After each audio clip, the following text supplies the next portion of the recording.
The Ministry of Education says the country should convene an education indaba that should help determine whether English language remain as a passing subject or not within the external examination system used by the country.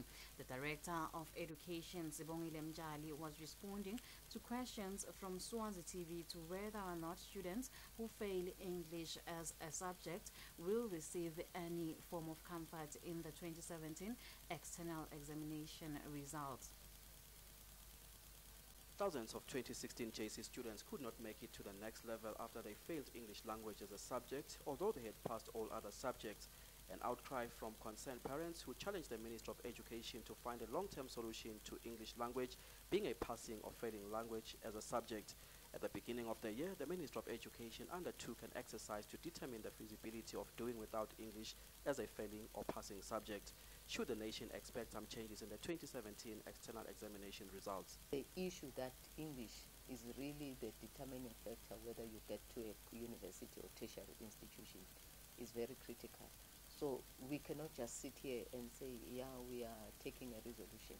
This needs an education endeavor to discuss this.